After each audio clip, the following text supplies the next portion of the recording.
Absolute and relative references.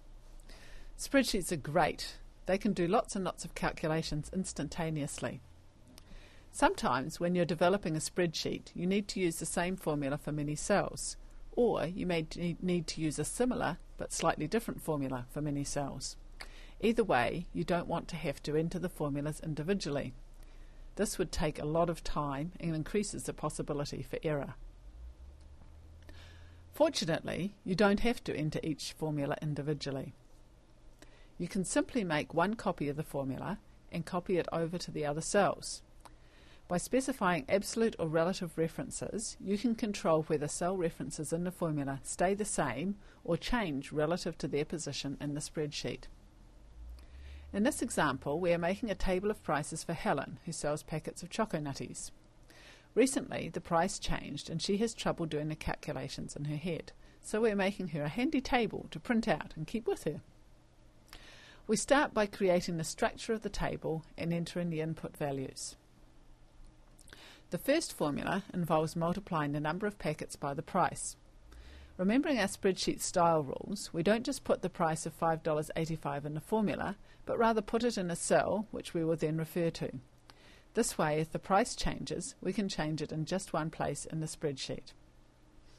We enter the formula in the top cell and make sure it works. Because we want the reference to the cell with the price, B2, to stay the same all the way down the column, we make it an absolute reference. This is done by putting dollar signs in front of the parts we want to stay the same.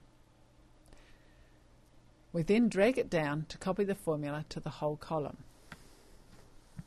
You can see that the formula is similar in each row, but that the row number changes in the first reference, which refers to the number of packets, but the row number doesn't change in the second reference, which refers to the price. Here is a further example. Helen tells us she would like another column for finding the price for staff by subtracting the staff discount from the original amount. We add an input cell to hold the staff discount. Our formula gives the regular price minus the staff discount. Our formula looks like this. Again, we want to copy the formula right down the table, and this time we want the reference to the discount percentage to stay constant while the other reference changes. So we put dollar signs in the reference to cell B3. This is then copied down the whole column. An easy way to do this is to move the mouse into the bottom right-hand corner of the cell so that it shows a plus sign. Then double-click. This will automatically fill down the table. As before, we can see that the formula is similar in each row, but this time it is the B3 reference that remains the same. In summary, absolute reference means the cell reference stays the same no matter where it's copied. It has dollar signs.